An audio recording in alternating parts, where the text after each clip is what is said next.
Good evening, everyone, and what a beautiful evening it is. I would like to welcome you and call to order our Lucan Biddulph Council meeting for Tuesday, May the 18th. Today is a good day in Lucan Biddulph, Middlesex County, and the province as a whole.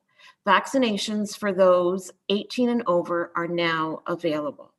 Appointments can be made through the Middlesex London Health Unit website.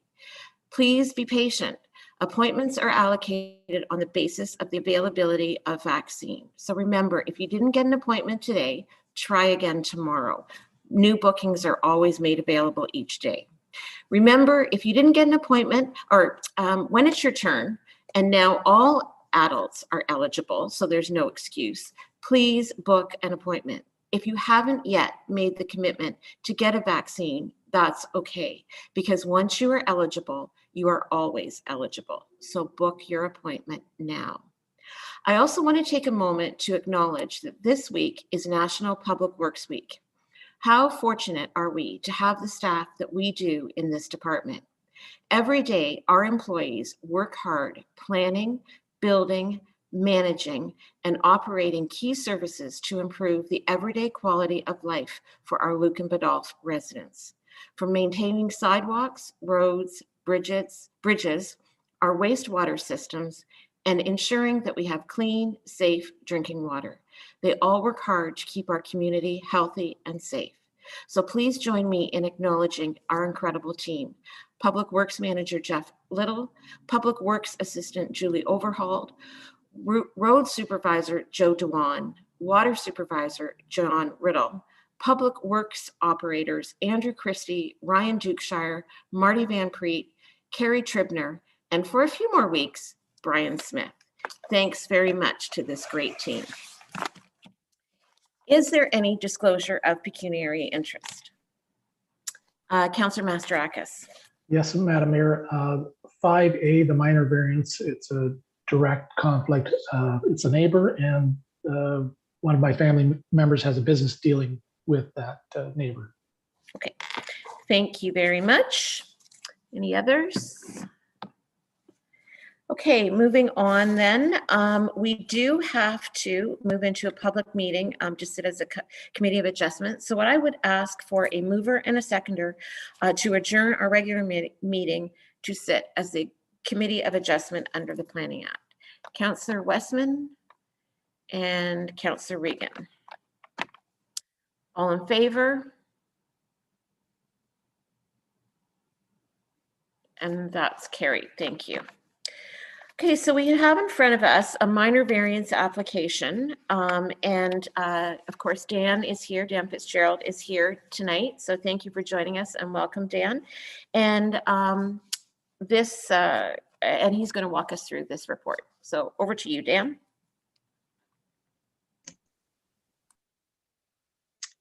So thank you, members of the committee. Just want to check that everyone can hear me okay? Okay. So through the chair, the purpose and effect of the application for the committee is with respect to a request for a minor variance to the rear yard setback requirement as it relates to a covered deck. The existing zoning provisions do permit an encroachment of an uncovered deck of up to 2.5 meters. However, they do not permit any encroachment for a covered deck specifically. As such, the applicant is seeking a minor variance to establish a minimum rear yard depth of 7.74 meters for a covered deck, whereas zoning would require a minimum of 7 meters for rear yard. The property is a 684.5 square meter parcel that's located on the southwest end of Hardy Court Crescent in the Ridge Crossing subdivision, and it is municipally known as 43 Hardy. So further, everyone can see that. Just a general idea of a map as to where the location is. So it is located in a residential area, and it does back onto a National Heritage feature, which is also partially regulated by the Asubble Bay Conservation Authority. The lands are designated residential under the official plan.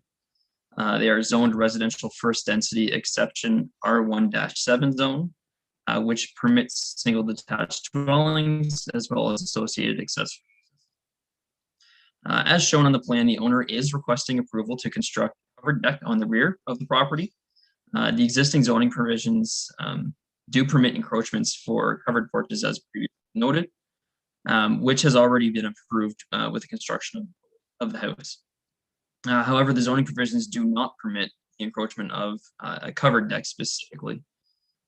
So as such, the applicant is again seeking permission to construct a deck, the covered porch area. Staff have reviewed the proposal against the Planning Act tests, the local official plan, as well as the local zoning bylaw.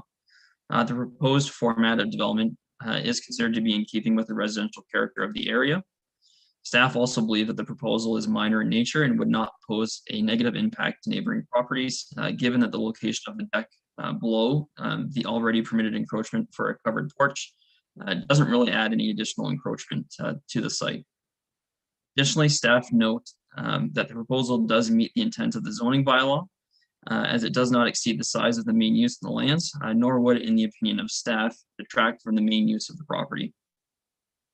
Lastly, staff are satisfied that the proposal doesn't meet the intent of the official plan, given that residential designation of lands and the ability to establish accessory uses for residential purposes. So given the above, planning staff is satisfied that the requested minor variance for the deck does satisfy the Planning Act tests and does recommend that the subject application be approved. Thank you. Great, thanks very much for that, Dan. Okay, any questions or comments from the committee at this time? Deputy Mayor Manders. Sure, the applicant will share with his neighbors this process. Thanks, that's all. Any other questions or comments? So the applicant and the agent are with us. I don't know if either one of you had any comment that you wanted to make at this time. Nope. Okay. And we did have one member of the public who looks like will be your future neighbor, Mr. Radcliffe. And Mr. Bear has joined us. I don't know whether you had any questions or comments at this time, Mr. Bear? Or maybe he was just watching.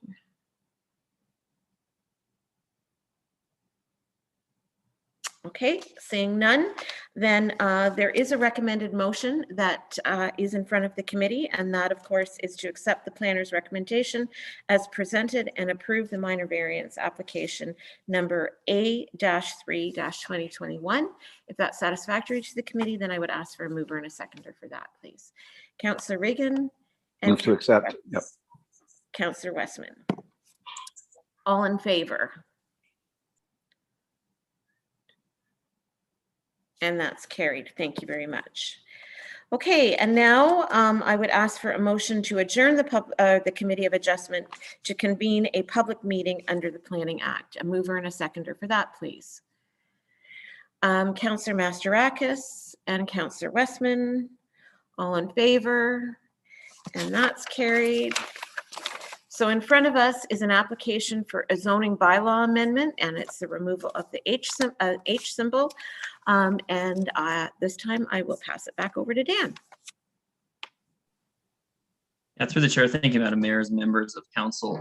So just for clarification, the applications brought forward today, so there's two applications for consideration, are for two separate purposes. So the first is with respect to the removal of a holding provision.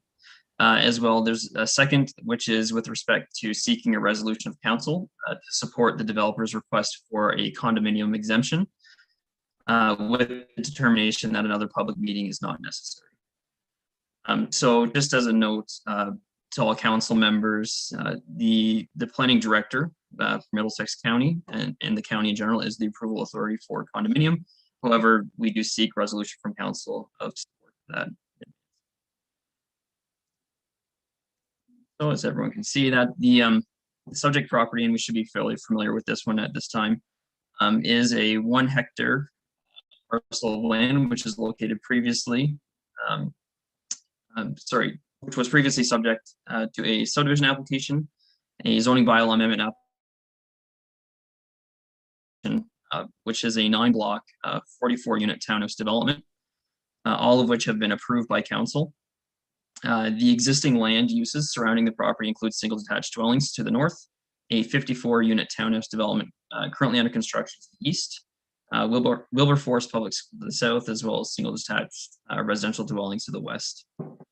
The lands are designated settlement area in the county official plan, residential in the local official plan, and they are zoned a residential third density exception holding zone, which is a R3-6-8 in the township zoning bylaw. So as noted in the planning report, the applicant is seeking approval by council to remove the existing holding provision on the lands, which does require that municipal services be extended to the site prior. And additionally, they are also seeking a recommendation from council to exempt them from the condominium process. This process, as per the Condominium Act, either requires a similar process to draft plan approval of subdivision, or an exemption from the process to proceed directly to final approval, given that the site has previously undergone a complete evaluation, it was subject to site plan agreements, and it does comply with zoning, and further that no additional conditions are required from the municipality. So as a note, the county, as I stated previously, is the approval authority for the condominium. Respecting the request for holding removal, we do note that the applicant has met the requirements for the removal, as the site has municipal service that have been extended to the property line. And then with respect to the condominium exemption, planning staff are of the opinion that the application has previously undergone extensive review through a subdivision process, zoning bylaw amendments, as well as site plan approval. Additionally, staff have identified no further conditions required for any additional approvals. And as such, I am of the opinion that no further public consultation is warranted at this time, considering that the public meetings have already occurred for each respective process. So given the above, I am recommending that the request for the removal of the holding symbol be granted and implementing bylaw passed, and that Township Council recommend to the County of Middlesex that the request for condominium exemption is appropriate and that no further public consultation is required. So thank you, and I'm certainly available to answer any questions. Okay, thank you very much for that one, Dan. Just so everybody knows, the agent, Melanie Muir from Dillon, has joined us. So if there's any questions or comments, she would be available to answer those. But does council have any questions or comments at this time? Councillor Regan. Thank you, Madam Mayor. I'm not sure who to address. Maybe Dan can answer. I'm just wondering, why is it normal practice to have an exemption from a public meeting or a second public meeting? I was just concerned about that. Through the chair. So when it comes to, condominium processes, it's not necessarily the case where you've gone through so many extensive public review processes and public meetings. In this particular case, we went through the subdivision. It went through rezoning. It went through another rezoning. It went through site plan approval. So there was basically 4 public planning processes that did occur in this particular instance. So given that, there has been extensive public consultation or ability for public consultation on this particular property. And I personally don't see it, from my professional planning opinion, as any further benefit to go back through the condominium process, just given the fact that we don't have any additional conditions that would have to be added to it. We just allow them to go directly to the final approval stages. Right. Thank you, Dan. Thank you, Madam Mayor. Okay. Any other questions or comments? Okay, so we need to adjourn the public meeting at 6:14 and reconvene our regular meeting to continue with the deliberations on the planner's report. So I would need a mover and a seconder for that, please. Councillor Mastarakis and a seconder. Councillor Regan. All in favor? And that's carried. Thank you. So there is a recommended motion, the recommendation in front of you And the recommended motion would be to accept the planner's recommendation as presented and approve the zoning bylaw application number ZBA-6-2021. And of course, that would include the recommendation to allow the condominium discussion to happen at County Council, so at Middlesex County. So can I get a mover and a seconder for that motion? Councillor Westman and Councillor Reagan. And I'm assuming Councillor Westman, that's to approve the recommendation? Yeah. All in favor? Everyone keeps moving on my screen. And that's carried. Thank you very much. Okay, thanks very much, Dan. We have no delegations this evening. Thanks, Melanie. And we have no delegations or presentations, so we'll move right into the minutes. And in front of you, you've got 2 sets of minutes, and if nothing had to be amended or spoken to, then I would ask for a mover and a seconder to approve the special council meeting minutes of April 30th and the regular council meeting minutes of May 4th to be approved as circulated. A mover and seconder for that, unless there was any discussion on them. Okay, a mover and a seconder then, please. Councillor Mastarakis and Deputy Mayor Manders. All in favor? And that's carried. Thank you. And moving on to our business arising. Now there's been a couple of additions to our business arising, and I think probably after this meeting, there'll be some that will be able to come off. So I don't know if Tina or Ron wanted to speak to the items that were added, or if council had any questions to the items that were added to business arising.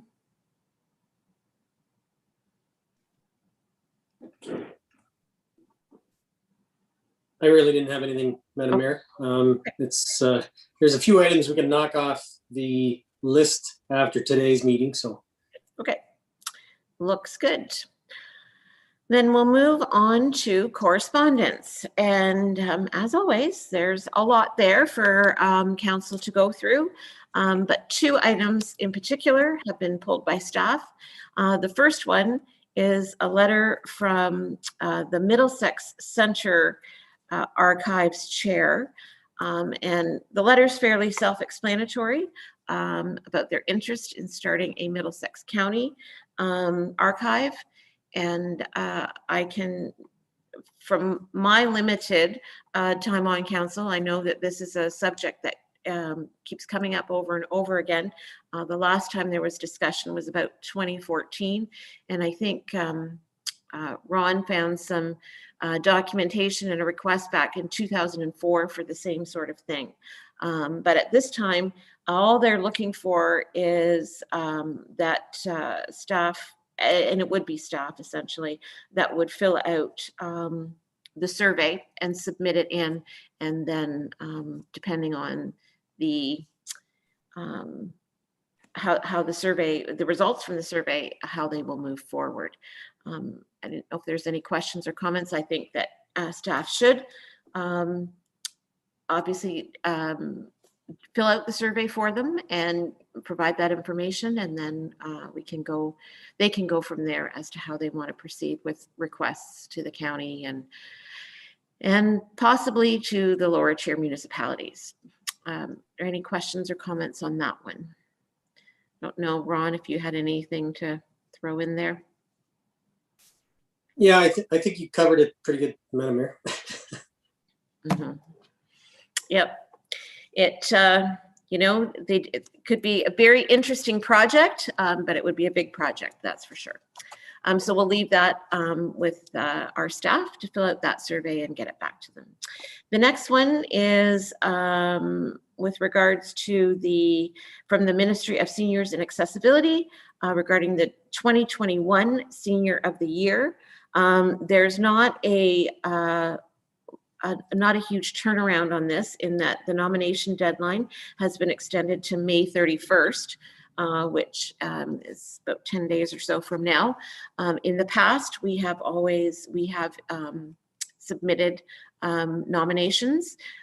So if anybody has any names that they would like to submit, if you can get them into Lisa and we can submit them. And also I think she'll put that on social media for any other suggestions. Councillor Mastarakis. Yeah, Madam Mayor, what's the, I don't know if I should be asking this, what's the age for senior? Just want to see where we land. I believe it is, I checked last week when I got it, because I know that's a question. I believe it's 65. It could be 60, but I'm fairly confident it's 65. Thank you. And if you would like to ask somebody to confirm, you go right ahead what their age is. No, but thanks for that, Councillor Mastarakis. So if you can think of anybody, just submit a name to Lisa and we'll get that off. And as I say, it'll be in social media as well. Any other correspondence items that council wanted to speak to? Councillor Westman. Well, it's actually the next one, National Nursing Week. I think we all can acknowledge that during this pandemic and with the rollout of the vaccinations, that nurses have really proven themselves to be the truest heroes in all of this.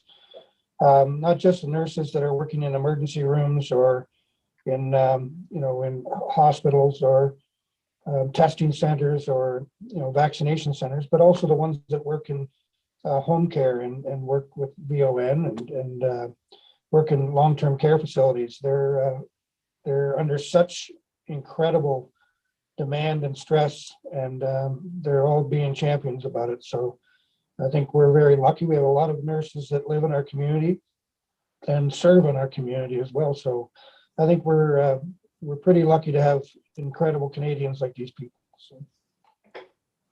Yes, I would agree with that statement, Councillor Westman. I know that the request is there for the blue lights. I don't know if Public Works has any blue lights they can put in the base of by the base of the flags. Maybe we can do that in recognition of nurses this week or the VON next week. Okay, thanks, Jeff. Any other items that council wanted or needed to speak to? Okay, then I would ask for a motion to accept our correspondence for information. Councillor Mastarakis and Councillor Westman, all in favor? And that's carried. Committee reports. Don't believe there's an update from CEDC. Blue Water. Nothing? No meeting. Yeah. Lake Huron, Jeff and I will be attending a steering committee meeting tomorrow, our first official one for the water boards and new proposed governance models. So we'll report back on that. Nothing from fire boards, I don't believe at this time. ABCA, Upper Thames, Councillor Westman. ABCA, we meet on Thursday, and Upper Thames, we meet on the 25th next week. Great. So just I've got a thing, I sent it off to Lisa about some of the spring projects that we're doing, like the turtle release. And obviously with COVID, we're not able to do some of the things that we normally do, but we do encourage people that, to still stay aware and conscious of our waterways and our woodlots and bushlands and so on. So there's lots going on out there. A lot of people have been posting great pictures of bird watching lately. With people getting out to some of the conservation areas and doing some social distance hiking, they're able to get a chance to see what the impact of our conservation authorities are on our waterways and natural environment. So it doesn't hurt anyone to take a little time and have a look and see what we do. So thanks. Thank you for that. Parks and Recreation, the draft minutes are in front of you from May the 10th. Paul, did you want to speak to them? Yes, thank you. Through you, Madam Mayor. We had a fantastic Parks and Rec meeting. There was a lot of discussion about phase 2 and fundraising. There will be a report later on in the meeting to go over that. So I'll leave that out for right now. One thing that did come up was making official Parks and Rec Trails Committee. I know in 2010 there was one that local residents had put together. Bruce Lamb was a huge part of that, and I've met with him and kind of got some pointers. And I'm going to be bringing forward terms of reference to actually formalize that. As you know, we have some residents that have donated their land for some great trails. You know, Paul Hodgins and the Martins. They've had great trail systems, and if we can find a way as a municipality, if we want to encourage our residents to be outdoors and enjoying the recreation, we need to see if we can do something maybe to assist these residents, whether it's, you know, municipality helping out or organizing volunteers to help with that land, maybe help with them with some of the liability issues that could be there to, you know, protect those residents for donating their land so generously. So I'm going to be bringing that forward at a council meeting coming up shortly. One of the things that we're working on. There's a few projects that are coming forward that we're not announcing the next PRAC meeting just yet. We're kind of wrapping a few things up. So when our next one comes up, we have a whole bunch of news for them, which I think will be great.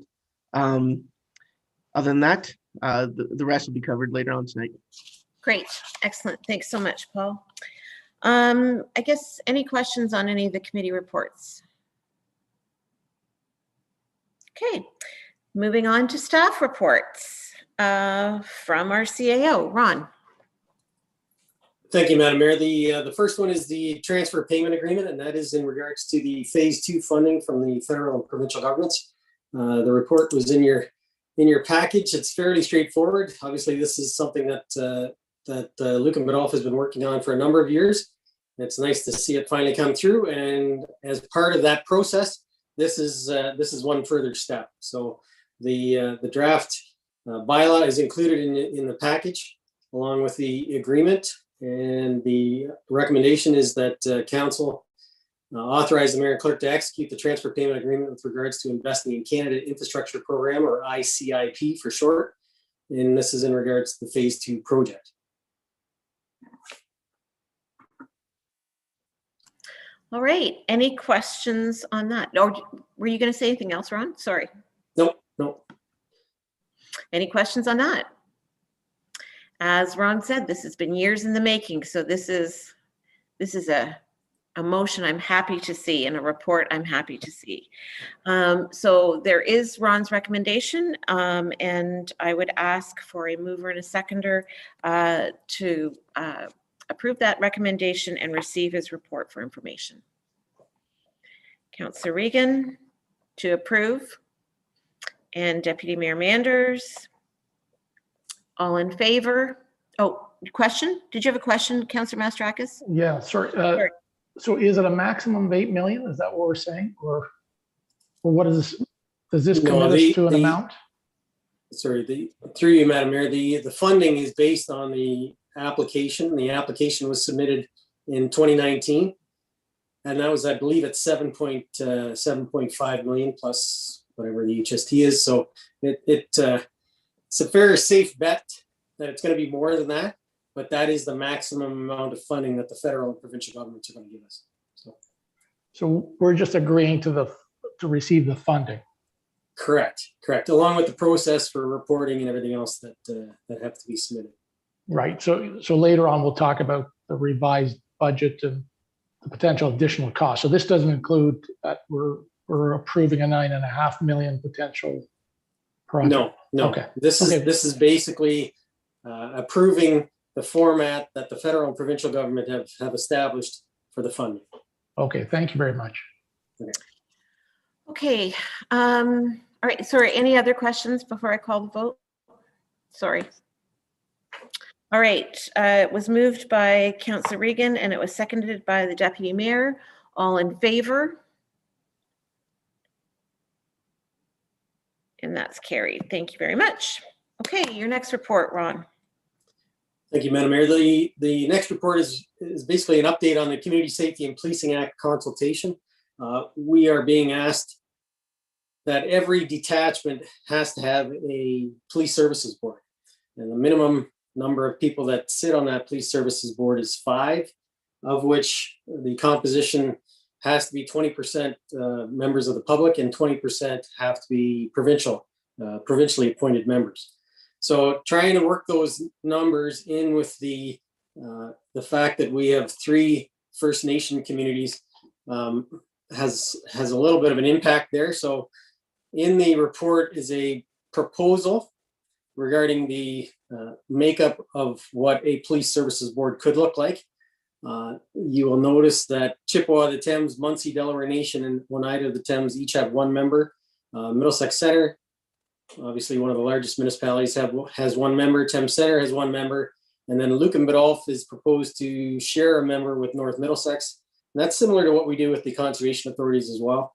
And then Adelaide, Metcalfe, Newbury, and Southwest Middlesex would also share 1 member. So this proposal, or this proposed makeup, what all the CAOs across the lower tiers, with the exception of Strathroy-Caradoc, I should have said that earlier. Strathroy-Caradoc is not part of this because they have their own police force. So all the lower tier CAOs are presenting a very similar report to their respective councils, looking for basically a nod of the head to this makeup.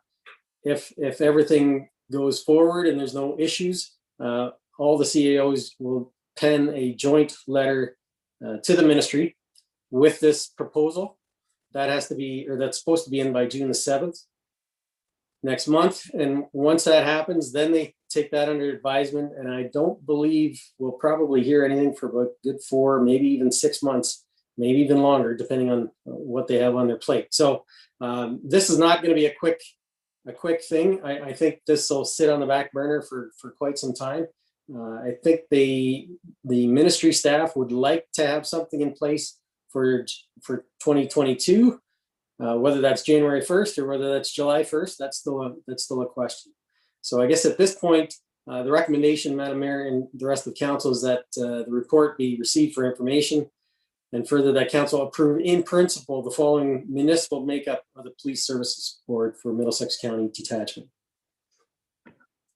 Happy to take any questions. Great. Thank you for that, Ron. Okay, questions, discussion on this?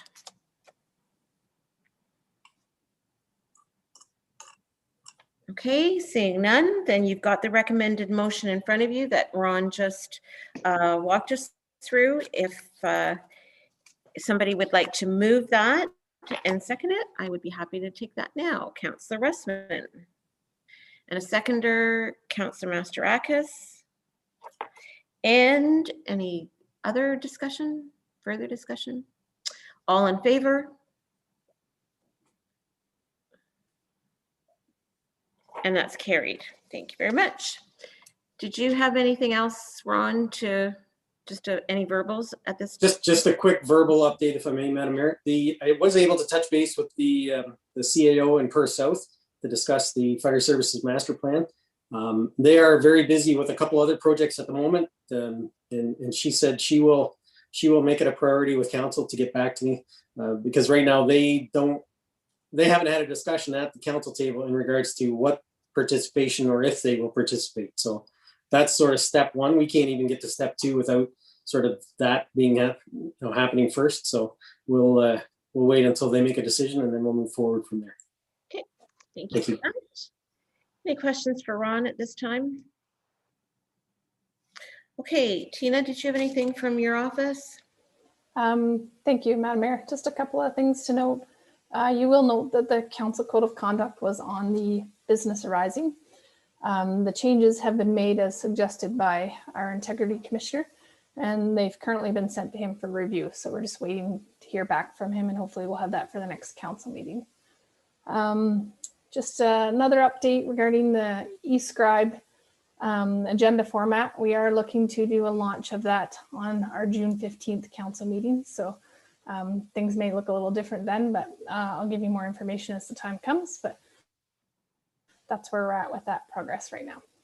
And that's everything. Thanks, Tina. Just so everybody knows, the county also is in the process of switching our agendas. And so right now we're doing them with e-agenda and e-scribe. So if you go to the, if you're at all interested in looking to see what it looks like and getting used to it, you can go to the county website and see what a e-scribe agenda would look like. But I know that there will be training for us coming up. So any questions for Tina? Okay, moving on to Catherine, Finance. Thank you. The report I have for you tonight is regarding the community center phase 2 potential financing. It's just for information at this point. As we move along, I just thought it'd be good to have some kind of perspective and also maybe some scope, because I know PRAC is wants to maybe start a fundraising, some ideas with that. So good to have this information in front of you as we move along. So as you know, the community center has been a topic of discussion for many years. That just came up as well.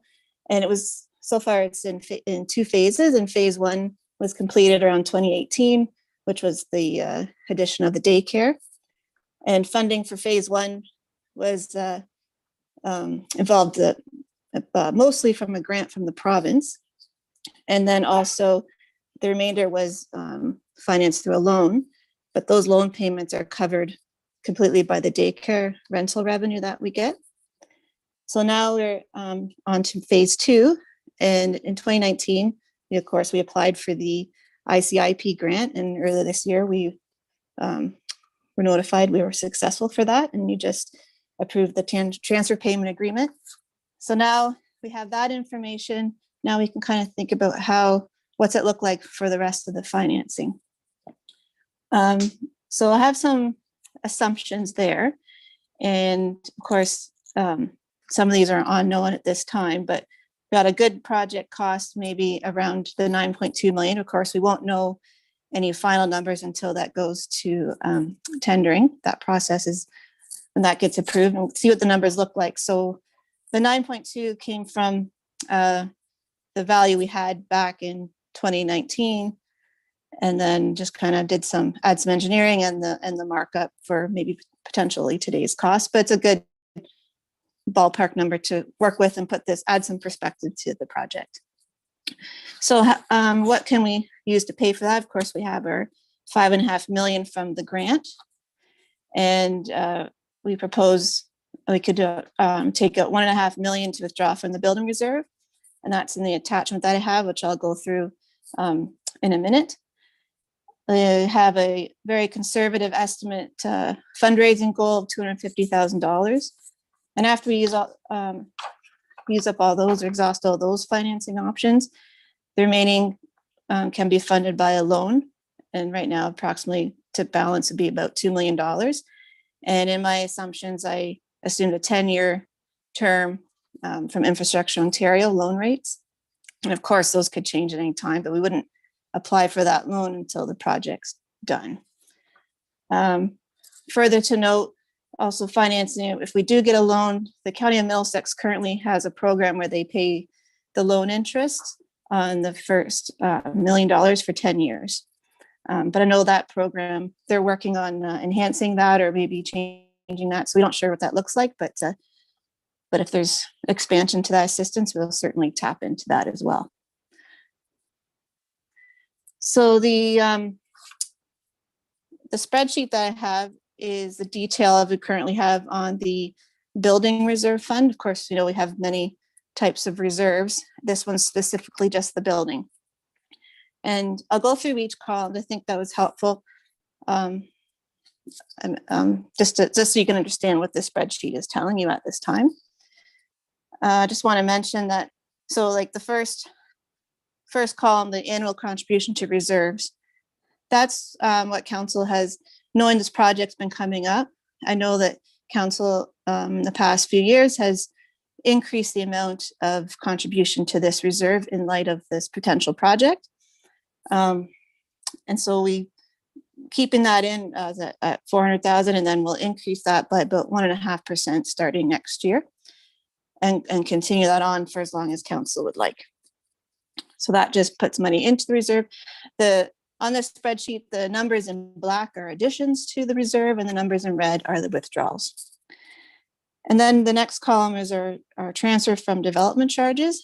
And the 2020 numbers are actual unaudited numbers at this point, but I'm pretty confident they're pretty good.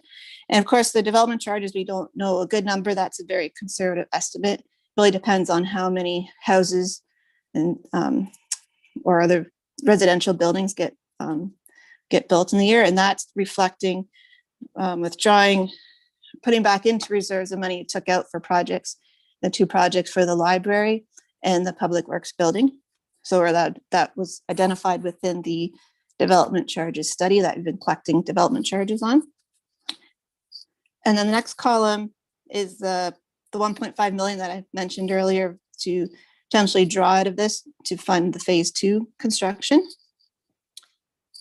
And then the following column is the loan payment that we have for the phase 1 daycare addition.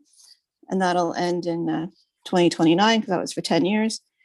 And then the next column is the loan that we had for the public workshop, and we made the last payment on that this week. So that'll come off. That's good news. And then the next column is the loan that we had to finance the construction of the municipal office and library construction of that new place. And then the next column is the loan that we took out for the daycare portion of the phase 1. And then the next column is the county interest that we get on the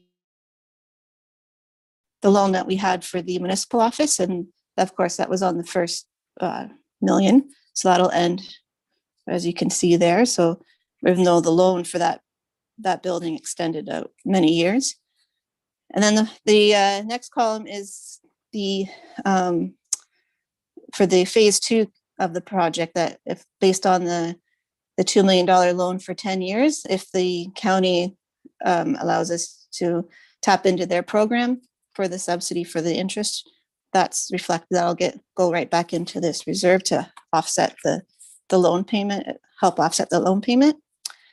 And then we have the revenue from the library that helps to fund the loan that we had for the municipal office library project. And then we have the revenue that we get from the daycare. That it reflects the total. We get more money than that from revenue for the daycare, but only put into reserves to match the amount of the loan payment. The remainder stays with the arena to offset their operational costs for that space. And then we have our balance for each year going across at the end. So you see we still have a good amount in there, which we can withdraw from as well, and also build up rather quickly reserves for future buildings, because they'll have other buildings that may need to draw from this in future. So that's all that information. It's a lot of numbers, a lot of information, but certainly can help answer any questions on that. Again, at the bottom just tells my assumptions there. And of course, if what we don't know is what the construction tender is going to come back is. We don't know what the fundraising is going to look like, if any. So if you don't get any fundraising, we'll have to either have a bigger loan or draw from reserves. Or if you have lots of fundraising, then you don't need to get as big of a loan or draw from reserves. But that's all stuff we don't know. But this is the information that we have now in order to put it in perspective. That's it. Great. Well, thank you very much for that, Catherine. It's certainly, as you say, a lot of numbers, but very informative, and certainly I think gives us a picture of what things could look like in the coming years. So thank you very much for doing that. Questions or comments from council at this point? Councillor Regan. Thank you, Madam Mayor. First of all, we had this presentation at PRAC the other night, and I just wanted to thank Catherine for doing a great job on it. What this presentation did for us, and I just wanted to make a comment, if I may. actually allowed PrAC to have a really good, the members of PrAC to have a really good handle on sort of where we stood and what we needed to do. And it really fostered a lot of amazing conversations about how we can include historic families in our community, the new families in our community, starting their own histories, and making it so that everybody's connected and to this community center. That's what we wanted to do. So I wanted to thank her for bringing that to PrAC the other night. I do have a question for Catherine, if I may, Madam Mayor. Catherine, the transfers from development charges for 2020 are 84,000 and the conservative estimates. But if we were to say that the amounts in there would be, I'm going to say, substantially higher, do we know that? And do we know how far that, like, I'm probably not asking this correctly, but I know it's going to be more than 28,000. Will that level off? Will there be a peak? Just to sort of, and I know it goes to 2041, but I'm just wondering what pattern you see there, or what we can expect, or can we expect? Sure. If the rate of building continues as it is now, and if those projects continue to be in the development charge study as identified projects to collect on, then these numbers will be higher in the next foreseeable future, as long as the building, as long as those two things remain. So that's quite a small number. Of course, it could go up or down. All right. Okay. Thank you very much. Be more. Okay. Thank you, Catherine. Thank you, Madam Mayor. Okay, thank you. Councillor Mastarakis. A couple of questions. I don't know if the first one is for Catherine, actually. The question was from a resident. So originally it was a 12 million project. And we were around there. Was that correct? And it went down to 7.5. We downsized it. The arena. I think there was a rescoping at some point, but I wasn't part of that. I wasn't here at that time. Ron might be able to answer that, but I think there's a rescoping of the project to bring it down to a more reasonable number for the community to reach. Can everybody hear me? I'm not sure. Yeah. Okay. So through you, Madam Mayor, to answer Councillor Mastarakis' question, originally I think we started out with more, and we right-sized. I'll call it right-sized as opposed to downsized. So yes. To 7.5. So was that 7.5 kind of, that's the most we could afford? Because we're looking at now, we've got if the costs are going up to 9.2, were we saying at that time that, hey, that's the most we could do? Or how was that 7.5 decided on? What were the factors? And should we be looking at saying, hey, it's 9.2, potentially, should we be changing the scope of this project again? Because what changed to increase the amount we could afford to 9.2 million from pre-COVID? It's kind of the question. So just to clarify, the initial application went in at 7.5 million in 2019. Right. So obviously we expected an answer quite a bit before now. We all know what costs have done. Nobody knows what the true cost is going to be at the end of the day, but I think we have to try and go with what we've got. That's what we applied for. You can't sort of change the application after the fact, right? So we got the funding based on the drawings. Right. I think we have to go forward. Let's see what the price is. Nobody knows what the price is going to be. So let's see what the price is. And then at that point, then council can make a decision. Do we need to change something? Do we have the capacity to enhance a few things? Because there was a couple comments at the PrAC committee that, you know what, let's have a good look at this when we get the final price, because maybe we can afford a little bit more for something that's a little bit nicer too. So, you know, there's discussion going both ways really, but we don't know what that price is until you actually get the tender. But the tender is going to be, that's going to be that'll be the big question. What does it come in at? So you may be able to change the scope if we find out on one end it'll well, be too when much. when you say scope, I don't mean, you know, we're not going to talk about another second ice rink, for example. That's out of the question. But I think when we talk about scope, I think we may be able to do something a little more along the mayor's thinking with the nice flip down chairs and, you know, the stands, enhance the stadium seating or whatever, something like that. I think that's kind of where the comments were coming from at the PrAC committee. Yeah, and that'd be exciting if we came out the positive side. My worry is coming out the short side on this, and we're a million and change, almost a couple million over the target, based on, again, projections. And the other, and maybe I'm thinking this incorrectly, because I'm thinking we're going to borrow some money here, maybe let's say 2 million. We've got the sewage treatment plant where we may need to borrow 10 to 15 million.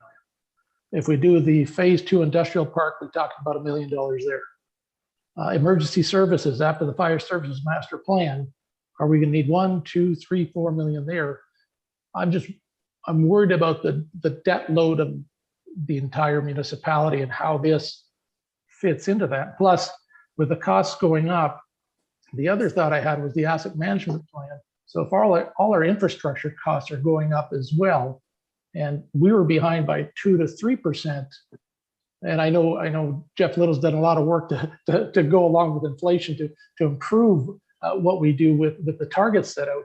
If those costs go higher, plus now we've got a bigger, larger asset that takes on a larger cost, I don't want to be the council that drops the biggest debt in history on Lucan, Ontario.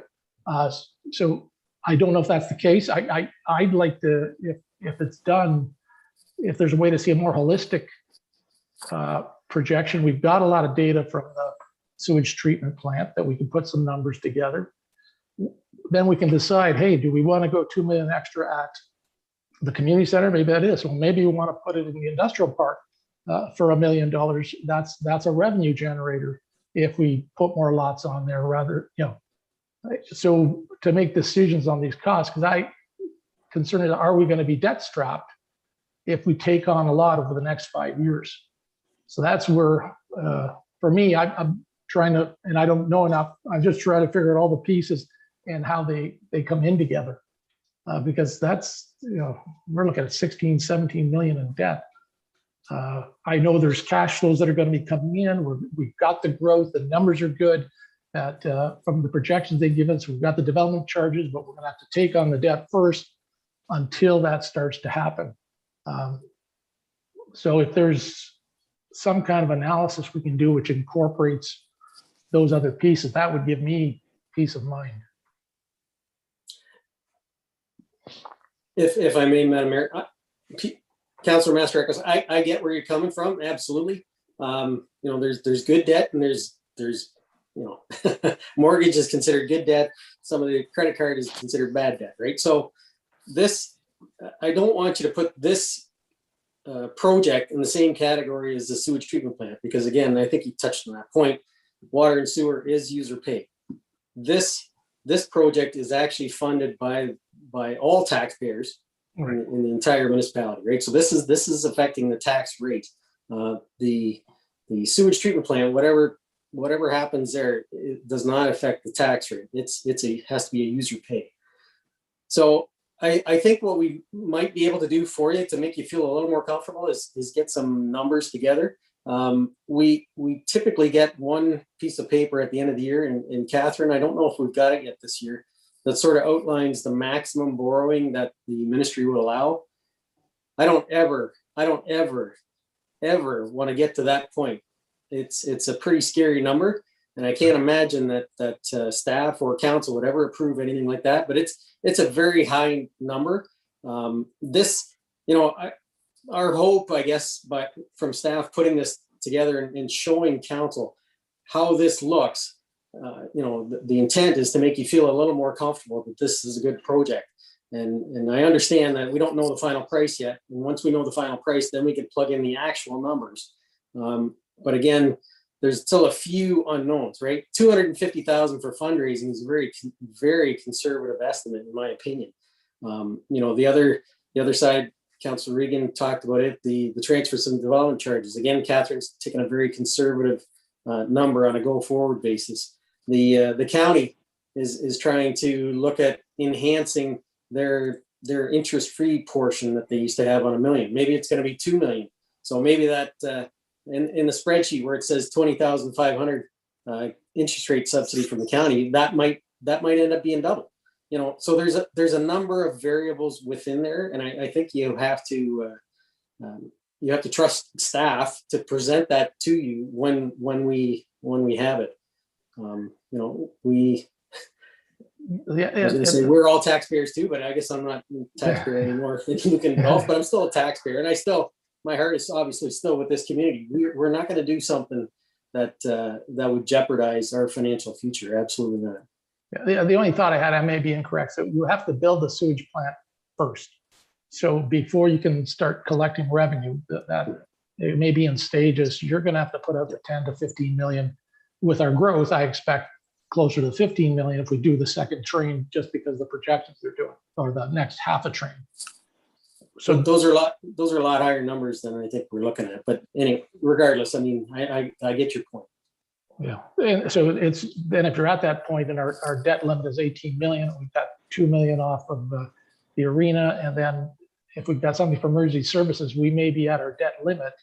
We may be like the U.S. government saying we got to raise the limit. I'm not sure. I don't know, and if we can get some kind of analysis that way, that kind of shows us how these things balance out. So we don't put it on the taxpayers down the road.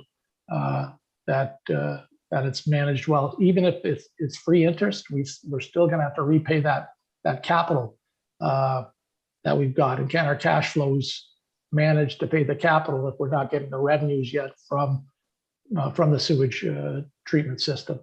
And are the interest payments from the sewage treatment plant debt, are those passed on to taxpayers or onto the sewage treatment plant, or on the users? User pay. Right. Okay. Even the interest. Okay. Okay. So that'd be my. I'd like to see kind of more a holistic look at this, and then what does this look like if we do move forward with the sewage treatment plant? Look at an estimate for emergency services. We haven't updated things in a long time. We're a growing community. Is that $1 million? Is it $2 million? And how does that cash flow? But thank you. That's my thought. Catherine? Just want to point out that this sheet that you have here is just our building reserves only. We also have reserves for other categories that I presented earlier in April, just so you keep that in mind as well. And the community center is our last major building that has to be updated, so we don't have any for a while that of this scale, or like the municipal office or public works building, and then now the arena. Like we're in good shape that way. As far as this reserve fund, it doesn't mean you can't move money from this reserve to construction, but I don't think you can move it to water or sewer. That's all comes from those people, from those users. And then what we're talking about is an annual repayment limit report that we get at the beginning of the year. So I can certainly bring that information to council to have that. And it's a pretty big number, but I think we're in pretty good shape that way. But certainly the information is worth having. Thank you, Catherine. I see all these hands. Okay. Councillor Masterakis, I think you were just saying thank you. Ron.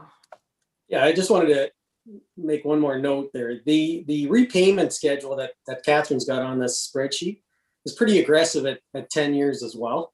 For that kind of an enhancement to a community center, that's a pretty aggressive payback schedule.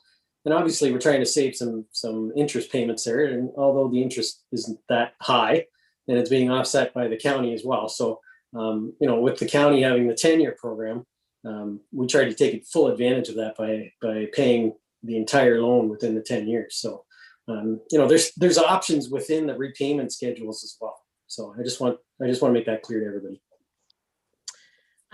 Deputy Mayor. Yeah, no, mine's going to be totally opposite of Peter's here. We need to be very careful throwing sewer talk into this. And I think we do confuse the ratepayers and taxpayers by doing this. And it's just, I feel my time on council has maybe got me to where I am now and understanding it better. And to have any sewer discussion in this is not healthy for the ratepayers and the public. And what I mean by that is that the that expense is paid by the users. It is totally separate. Our council, I mean, if we have a concern with that, the development charges are going to be increased on the new people moving into our community to pay for that. If we don't feel there's going to be any building, our council needs to be very careful of approving an expansion, not the arena. The arena, approving the arena or not approving the arena is not about doing the sewer expansion. And the overall ratepayers too, again, the increase in the sewer plant is not paid by the existing holders as we are of the sewer plant, existing sewer plant. The expansion in that is going to be to development charges. And we as council will have to decide at that time if there's going to be future development in Lucan to do the expansion or not. But I think we're a believer that there will be another house built in Lucan. But it's dangerous carrying on sewer conversations, I feel. It makes it really confusing to the ratepayers when we do that, I feel, when there's the arena project. But just my opinion and what I hear after, some of these conversations and budgets, it's very concerning to me paying into the sewer if there's never, if the housing doesn't continue on the same pace. Very concerning to me being part of the sewer group that owns that plant, that we are all going to have to suck it up and obviously put in a little bit more money ourselves because the expenses are going to be there. But it's dangerous talking about both. Anyways, that's just a comment on that. Saying that it's a little different, as to Ron's point on the debt. I think there's a lot of communities in Ontario that would love to go in debt $2 million to get an $8-9 million asset. This conversation too, going to a place, our reserves could, when you look at that, the money we're putting in, very comfortable that we can cover a loan. Again, to have $6 million, $7 million as a grant, to add $2 million, to have a $9 million asset, I think it's just incredible for our community. I want to make that comment. Also, this is the last thing is I think, I wouldn't be making this comment if we didn't get the grant, low interest rate and healthy reserves. Is this the time we look at the swimming pool? We've got 3 great things right now, a big, a grant, low interest rates and great reserves. And to me, to Peter and Ron's conversations earlier, when we get the numbers in and we see if we can afford it from the reserves we've been building and doing that, the mayor's mentioned about Thames Center and their rebuild of their, I think it was $1 million of their swimming pool is now the time with this great news of getting the grant that we look at that as part of the project to potentially add to it or not. That's just a comment. I don't know how that would even start, but I'm just talking a quote on that. But anyways, that's my comments. Okay, thank you very much for that, Deputy Mayor. Paul, you've had your hand up for a bit. Thank you, Madam Mayor. Through just, if I may, when the discussion happened, when the project was at 12 million, once the funding was released, what it was going to be, and municipalities everywhere discovered it was quite a small amount of money to go across all of Canada. So the part of the discussion was to see how we could approach the project with a smarter strategy to be more successful.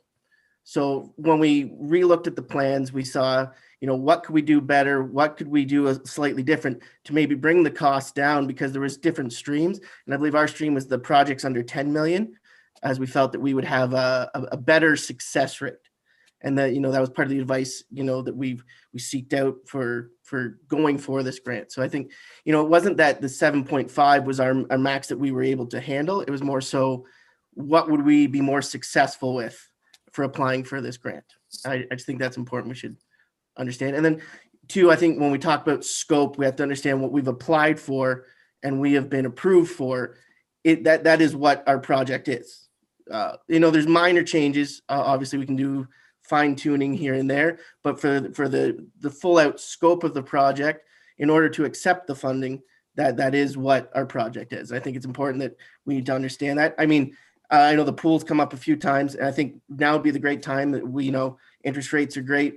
If council should wish further discussions, we can keep looking at grants. There's Trillium grants that come out all the time that, what we could take advantage of this. And maybe once we find out, what great fundraising we're able to achieve, that might help us even more. So I think it's important to keep that in mind. Thank you. All right. Thanks for that, Paul. Any other questions or comments?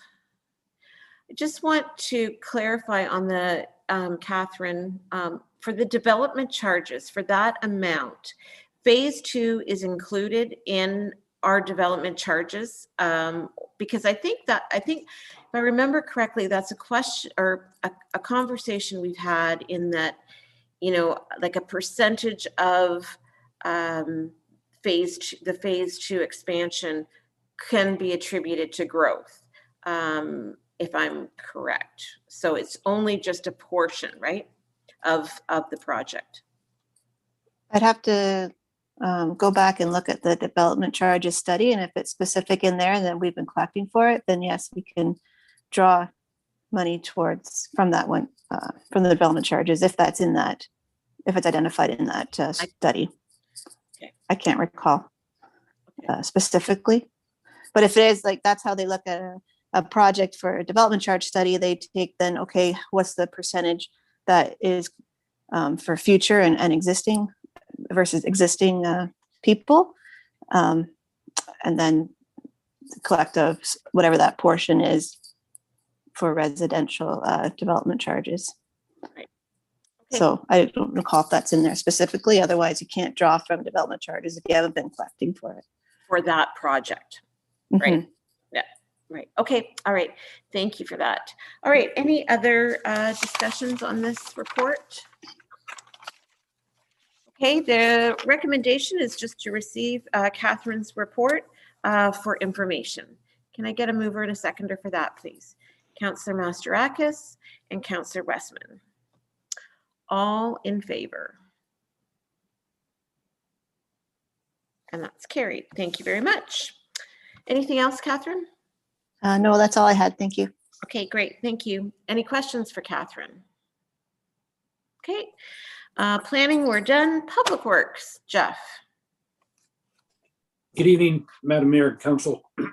I got two reports tonight. Both are interesting reports. The first one comes from before I came. It was on outstanding business. It was a request for analysis for road surface, and I believe this is going to look at does the township should the township look at reconstructing some of the gravel roads and turning them into hardtop. So one of the starting points is an analysis on what the costs are in that. So in this report, I start off with basically that there is two types of roads that we deal with: loose top and hard top. The township's road system is very representative of a typical municipal system in Ontario, with a mix of urban and rural and loose top and hard top. In this analysis, I will concentrate on the rural because that's probably what everybody's interested in comparing. So the township does have about 105 kilometers of rural road, 82 of which is gravel, and 23 are asphalt. Before we get into actual numbers, I'd like to start with that there is a concept that you invest in your asset. You invest in the roads that you have, and municipalities have been doing this for years since we began, and it stems from turning basically a gravel or a dirt lane into a gravel road, right up to a paved road like we have on Sainsbury and Corsi. To do that investment, you have three aspects of a road. You have a platform width, a base strength, and you have drainage in there. And these are kind of the main factors in your asset, in your road. And over the years, you can make these changes quickly, such as a road reconstruction program where you come in and you can rebuild sections in weeks, or you can do it over multiple years where you do a little bit of ditching, you do a little bit of drainage, you add some gravel, you widen out the road in spots, you take down hills, that sort of thing, and which is quite common. I think everybody would recognize spots throughout the township over the years where we've improved the roads like that. Having said that, an asset management or an asset investment is still a cost to put into the road, even though it is we do call it an investment. It's not a very straightforward cost. It's not an easy one to put in the analysis, because you can make improvements to gravel roads just as well as you can for hardtop roads. Improvements can come about for safety, not just increasing or looking at turning a road from gravel into hardtop. Having said that, though, I think it has to be pointed out that if you do want to put a hardtop on a gravel road, you should look at basically the base and the platform and the drainage. Because if you're going to get your life cycle out of your pavements, you need a good asset. You need your asset in good shape. So really what the starting point there is in the asset management plan. And we presently don't have our gravel roads in the asset management plan. It would be that would be the next step in the asset management plan, is to put all road sections in. And what you do is then you get an idea of what kind of shape that road is in. You'll get your width, you'll get your base strength, and you'll get comments on your drainage in a road. So then you end up getting your road sections laid out so that you know what it would cost to do some investment in them and increase the drainage and increase the base strength there. So I think that's really important. That's one of the first steps, is to get all of our road sections in the asset management plan moving forward. To give council perspective, though, I have rebuilt or upgraded road platforms, and my last one was in Adelaide Metcalfe, and we did a block, and it cost about $110,000 per kilometer to rebuild that road, and that was widening it out, putting drainage in, and building up the platform. So we added gravel for it. So it does give you a bit of a perspective. But like I said, that's an investment. You'll gain that and again, it's hard to put numbers on this sort of cost, because if you had it done in the 70s, we'd still have the base, we'd still have the platform, we'd still have the drainage, and we would have spent $70 at that time. So you do get it, you do get that investment years and years down the road. So going into the analysis, though, because this is kind of what everybody's really kind of interested in, is we start with the financial consideration. So if you got a gravel road and you're thinking about turning it to hardtop, the first one is, what are the financial considerations? That's what this analysis will look at. But before I go there, there's so much other criteria that goes into the decision making from a gravel to a hardtop that I don't want everybody to get lost in the numbers themselves. So, hardtops can be looked at. You look at future traffic patterns. You look at your commercial, your industrial needs. You look at your traffic type. And also your customer satisfaction. How many taxpayers are actually living on some of these blocks that you're doing, and turning them from gravel and making that investment in the road system. So, and I think and a lot of municipalities do this, is they do a road need study, and they look at all the criteria. So they take the asset management plan, say, okay, here's what we've got in a gravel section.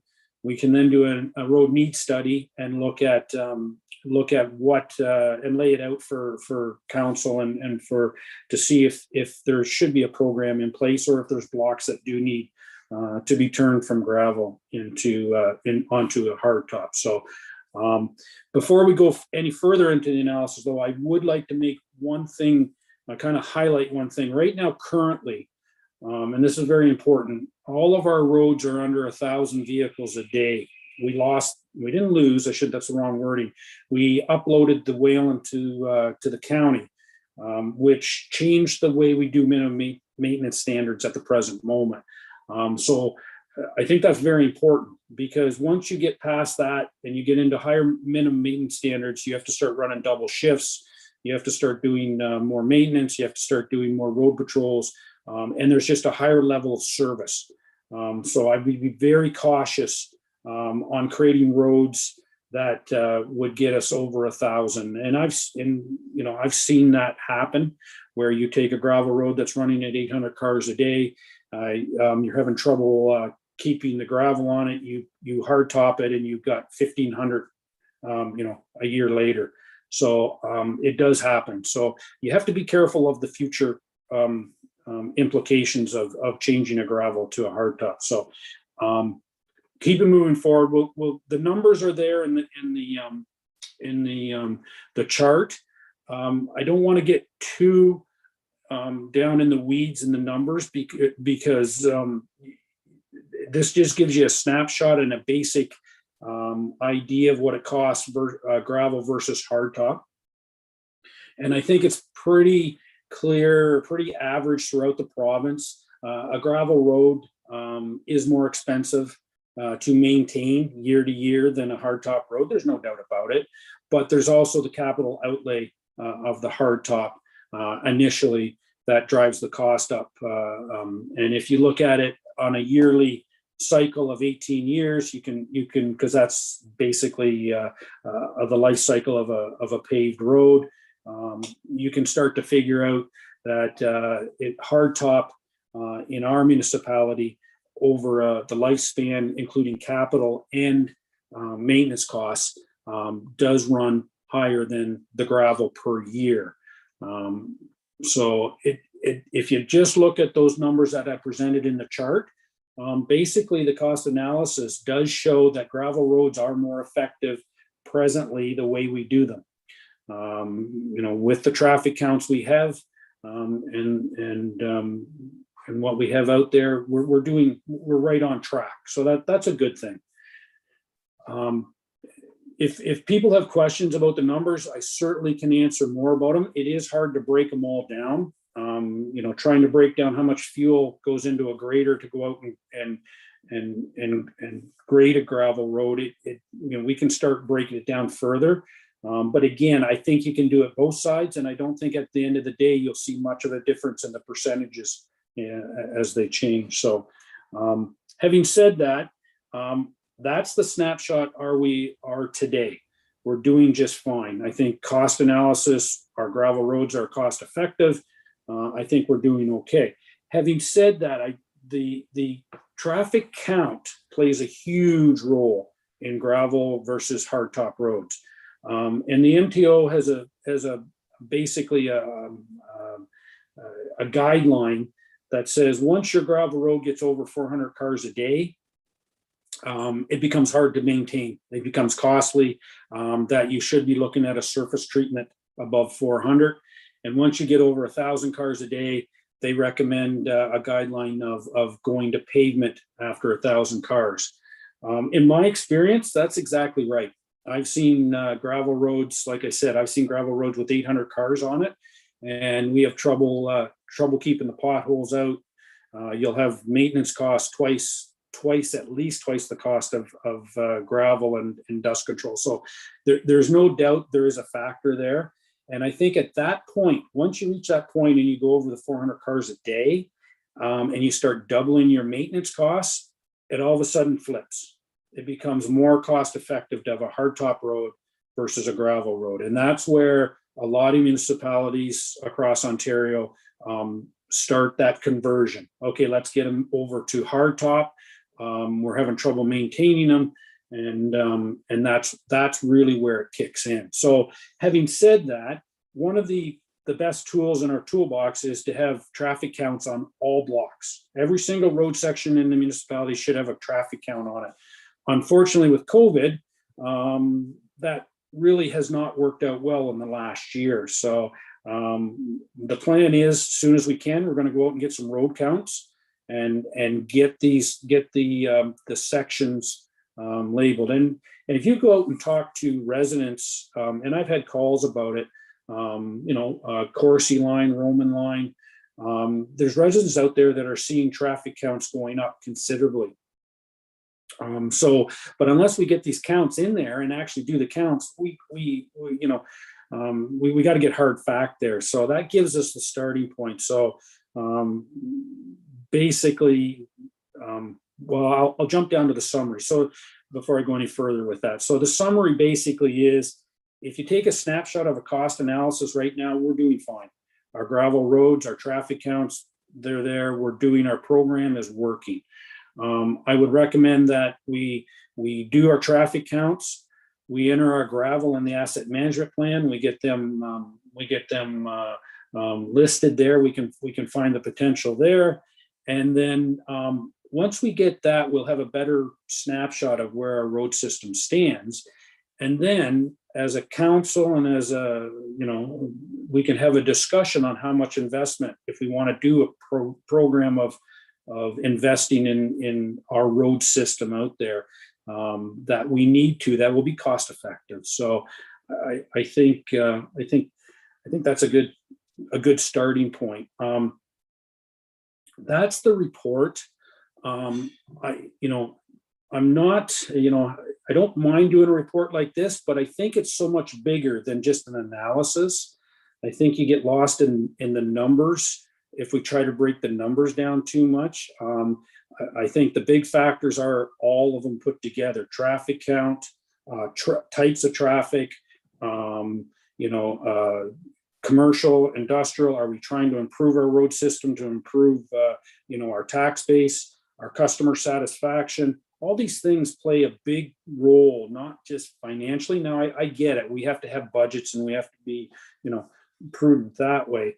But I don't think a decision can be made just on financial analysis. But that's my opinion on that. So I'll kind of leave it at that. I didn't put any financial impact in the current budget, just because this is just an information report. If you did want to move forward with some sort of program, obviously it would have an impact on the budget. And that's what a lot of municipalities do. They put a program together and then say, okay, every year we're going to invest so much money and look at, improving the road base and road system towards a hard top system. So I'll leave it there and open for questions, because I'm assuming everybody will have lots of questions on this. Okay.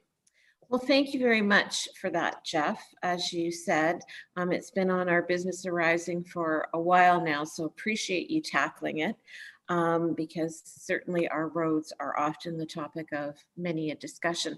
I actually just have one quick question.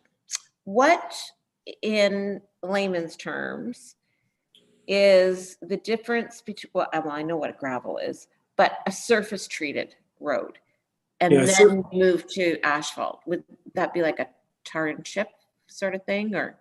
Yeah, Madam Mayor, yeah, and that's exactly right. So surface treatment will be a tar and chip road. You can have a combination of different types of variants in there, like for instance, Adelaide Metcalf uses a reclaimed asphalt and then tar and chip over top of it, and it forms almost a pavement. Middlesex Center uses a combination of surface treatment some places, but pavement other places. And again, I truly think the MTO is onto something when they have those guidelines. If you put 1,500 to 2,000 cars on a road, you need pavement. And you start rolling over 500, 800 cars a day on gravel, you're going to have trouble maintaining a road. I've seen personally calls from OPP in the middle of the night and during a rainstorm on a gravel road that with due to high traffic, we have to go out and close it just because you can't maintain it. So I do believe those guidelines work. Okay, thanks. Okay, questions from council. Councillor Regan.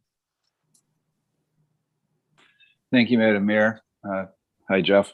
Just a couple of questions. Just wondering how often, when things are normal, how often do we do traffic counts? And just along with that, I'm just wondering, when I'm looking at this study, I'm just wondering, it's kind of based on sort of the COVID numbers, I'll call them, because a lot of people aren't out. And I'm just wondering what those traffic counts are going to look like once things get back to normal. And then we're going to start seeing roads, plus on top of that, that increase in population that we have, and people, once everybody goes out. So, I mean, if we've had, 500 more residents, it just say as a number.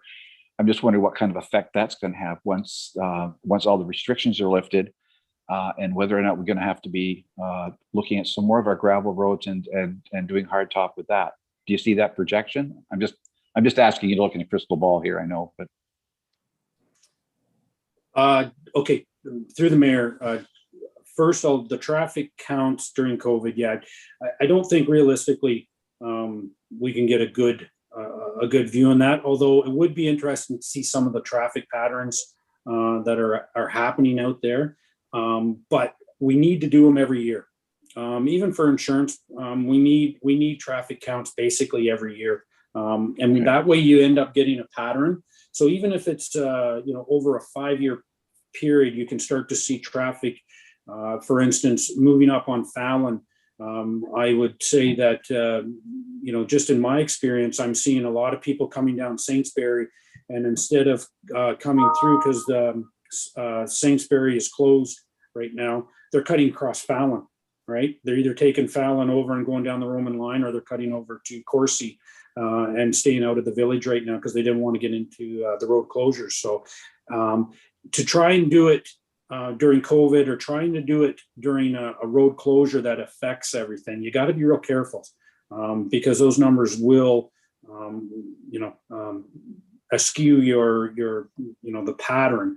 But at the same time, you can't ignore it, right? We have roads out there. We can do a count and we can compare, right? So because the COVID-19 is affecting all roads. It's not just affecting one road.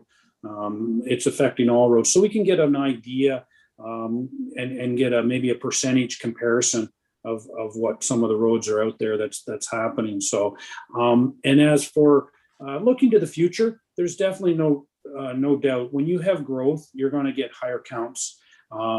You're going to, promote industrial growth. You're going to promote rural businesses. And that sort of thing. You're going to see more truck traffic on back roads. There's no doubt about that.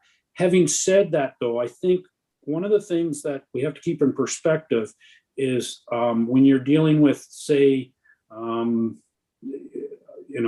Biddulph's a little bit unique, is that we're not tied to a major city like London. For instance, Middlesex Centre has numerous roads that funnel right out of the city. Adelaide Metcalfe even funnels right out of Strathroy. So they have a lot of back roads that you can go from Strathroy to Watford. So, those traffic patterns are affected by the bigger populations, where I think we have to keep that in perspective, that we're not funneling the bigger populations, through our back roads. All we have is a back road system that needs to support our residents. Which if you were in a place where you had traffic being funneled out of a major population zone, you're paying for some commuter traffic that really is, maybe some people would view as unfair. So in a good way, I think our system, the way our road system is it's in, I think we're okay that way. And I don't see any big change in the pattern. I don't see, all I see is slight growth over time, right? So. Thank you very much, Jeff. Thank you, Madam Mayor. I think you can tell I'm passionate about this subject. No, I couldn't tell at all, Jeff. Couldn't tell. Any other comments, questions for Jeff on the report that he's presented? Jeff, when were you thinking that you would add the loose top to the asset management plan, and how would that happen? I guess an asset management update, right?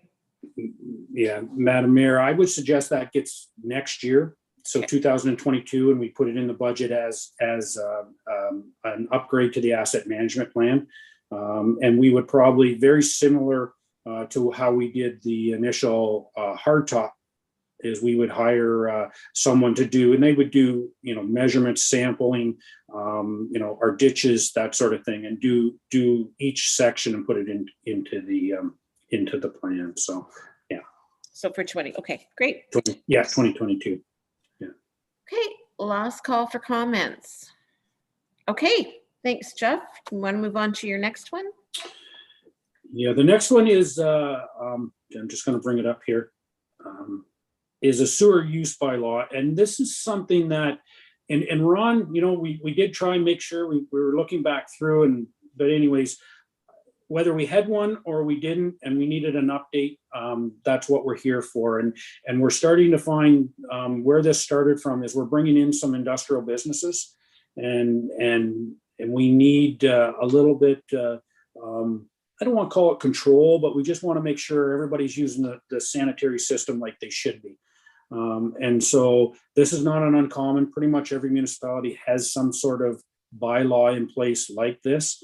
And it just allows the municipality to regulate the sanitary system from hookup right to dumping, illegal dumping, or if there was, problems with the system, it outlines how we can correct that. So it's really, other than that, it's the bylaw itself. BM Ross did review it for the municipality to make sure that it met, up to date standards. And all the criteria that goes into the sanitary waste. Certainly I am not, up to date on all that. So they gave us a hand there and reviewed it for us as well. So there's no financial impact to the budget. It's just a bylaw in place that gives us the ability to maintain our sanitary system. Thank you, Jeff. Any questions or comments on this? Okay, then I would ask for a mover and a seconder to receive both of Jeff's reports for information. Councillor Westman and Councillor Regan. Any other discussion? All in favor? And that's carried. Did you have any other verbal updates, Jeff? Not really. The only thing I would just say, and I meant to say it before, if anybody is, any of the public does have a question about, the road analysis, because it is a little more thought provoking than most reports, please reach out to me. Yeah. I just put that out there. I'd be happy to talk to everybody about it. You can tell I'm a little passionate about roads. So other than that, no, I don't have. I don't think we'll have any problem. I don't think we'll have any problem saying we know the person you should be speaking to. All right. Thanks so much, Jeff. That was great. Thank you. Okay, Paul. Thank you through you, Madam Mayor. And if I may, just before I get into my reports, I just got to say this last few weeks been a great example of what great relationship we have in our interdepartmental relationship in the Lucan Biddulph. Public Works and Parks and Recreation worked really well. Lisa's mural came to the community center here. We helped get it installed, and then Parks and Rec worked with what we like to passionately call Team Flower Power to do some final touches around it, and it looks great. And we got to thank Murals and Metal, Superb Contracting, and Glavin's Coating and Refinishing for their work too. I think it's a good example of how great we all work here in town, and it's not common in a lot of municipalities. So I just wanted to point out that we got a great team here. Anybody driving by on, was it Friday? Was it Friday? I think it was Friday. Yes, saw you all working and making sure that it was installed properly and safely, and then saw the addition of the greenery. So you're absolutely right, Paul. That was 3 departments working together. So thanks for that. And if you haven't seen it, I encourage everybody to take a drive by the arena and check out the Shamrock. Thank you. So moving on to my first report. The first report is on fundraising committee for the Phase 2 Community Center.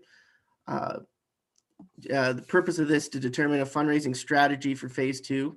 At the PRAC, we went back and we discussed, it had been put on hold. They wanted to know until we just found out if we were going to get the funding or not. So at the PRAC meeting, since we know that we've had the funding, we wanted to discuss what the next steps were. And, some great things came out of that. One of a key thing to me that I really drew upon was, Catherine and I are going to work together to develop a multimedia presentation about, the key successes from like point A to point B, phase 1, Hockeyville, all these good things to focus on. And that can be a good tool to use in fundraising, a quick little video, something flashy, especially if we're going to go out to businesses and, people that invest, it's a good thing to have, something nice for them to look at. So that's a tool we're going to be working on together. But part of it that they wanted us to kind of do is going to figure out who those people, those key figures are going to be that are going to form this committee. So the purpose of this report is that, going back and looking at the campaign coaches presentation, all what the study brought us, and, key people that were mentioned is for council to approve for us to go out and contact these individuals and determine, see if they're actually still interested in being part of that committee.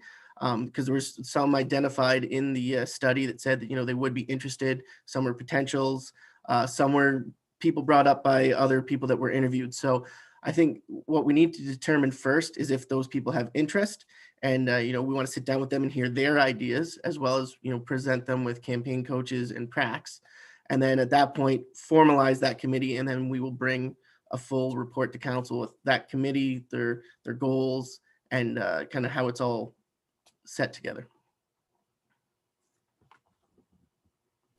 Okay, questions or comments on this report?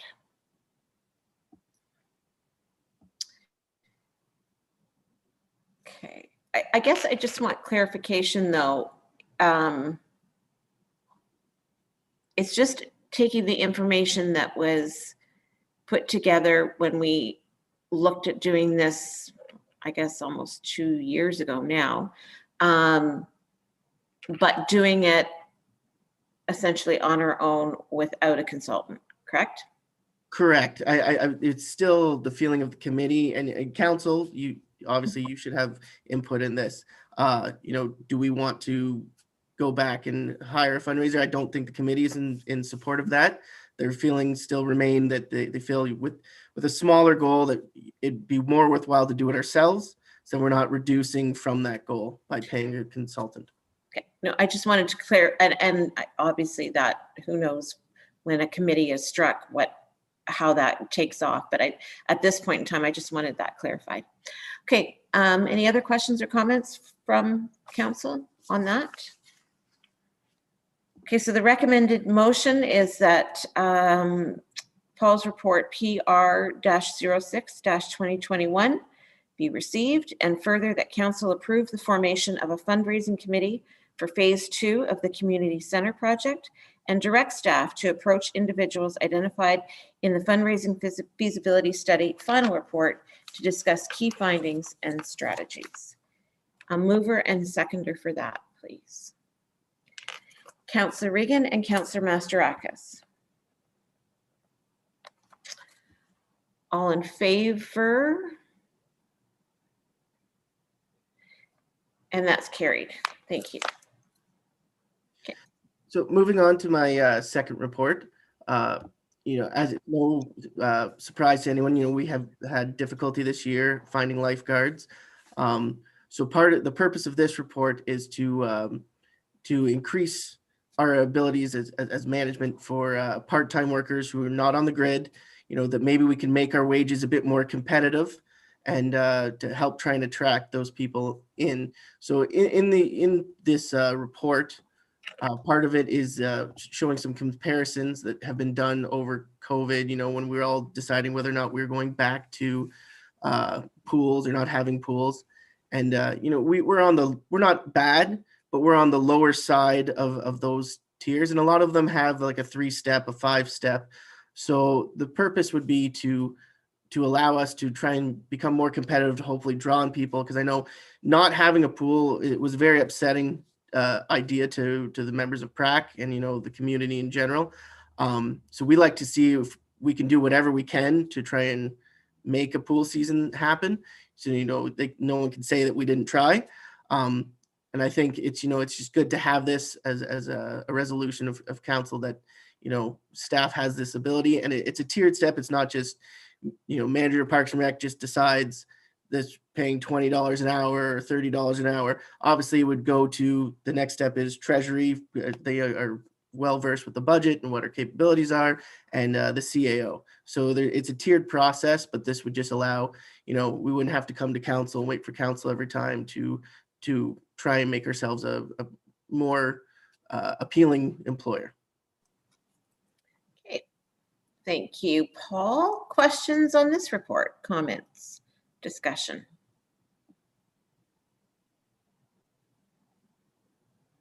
Okay, well, the recommendation that Paul's put in front of us is that the report be received and that council delegate the authority to senior management staff to adjust seasonal employee wages based upon competitive rates of surrounding municipalities and incentives to returning employees in order to increase the appeal of working for the Township of Lucan Biddulph following approval of the treasurer and CAO. And a mover and seconder for this one, please. Councillor Westman and Councillor Regan. All in favor? And that's carried. Okay. Great. Thank you, Madam Mayor. Moving on to my final report. Once again, we're back to discussing phase 2. As you know, RFP was released on April 30th to award architectural and engineering of the phase 2 community center. We only received 2 RFPs. It closed on May 17th. The 2 were Spreets Associates and Andrew Poletti Architect Inc. And as you can see in the report, there was a difference in pricing, and we've decided that we would award the RFP to Spreet and Associates would be in the best interest. Thank you. And questions on that recommendation and report?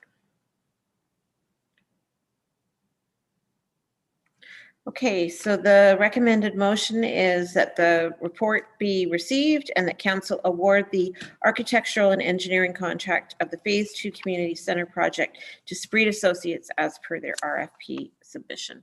A mover and seconder for this, please. Councillor Regan, seconder. Deputy Mayor Manders. And all in favor? And that's carried. Thank you. Do you have anything else verbal, Paul, to report on? Yes, thank you, Madam Mayor. Just once again, especially since we had members from Hardy Court here this evening, just a reminder, the hogweed is still there this year. We been out with ABCA. We're going out again. When they were out in their first inspection, the plants were too small. They wanted to make sure that we gave it some chance to grow a little bit. So we make sure we get as much of it as possible. So that'll be happening within the next week or so. We've had notice on social media, but we'll be putting it out again, especially the days that we're going to be spraying. So just anyone that lives along there, follow the link on our social media to familiarize yourself with the plant. It seems to be following the Bend Drain, which is pretty common. I know it follows the Upper Thames, so everything kind of flows downriver. The seeds like to travel that way. So just make sure you're well aware. If you have children at home, please make sure that you're educating them about the plant, because it can be very nasty stuff. So other than that, just unfortunately, with the stay-at-home orders, I know much to the disappointment of some residents who have been phoning me, the splash pad won't be open on the long weekend, as it would be in contradiction of the order. I know it's been a bit of a out of the seasonal heat wave here, but as soon as the orders are lifted, we will have the splash pad open and operational for everyone. Great. Thank you very much for that, Paul. I know of all the years that the long weekend is going to be warm. Usually it's cold and rainy and dreary. So, all right, any questions for Paul? Okay, and no economic development today, but Paul's already highlighted the newest art project. So again, I just encourage everybody to check that out. Okay, councillor comments. Deputy Mayor.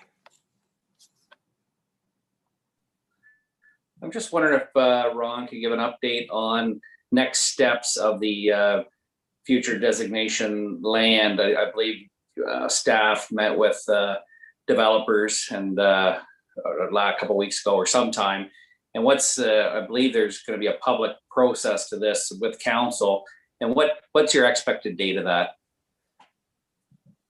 That would have been a great question for Dan Fitzgerald when he was with us earlier. But anyway, I'll do my best to answer the question. I believe our next step is for Dan Fitzgerald to basically summarize our discussions with each one of the groups that had requested a meeting. And that will form part of his overall report that comes to council. Then a formal public meeting has to be held. And then at that point, then a decision has to be made by council. And then once the decision is made by council, you approve whatever that ends up looking like. And then it has to go to the county for approval, for formal approval, because the county is the approval authority on lower tier official plans.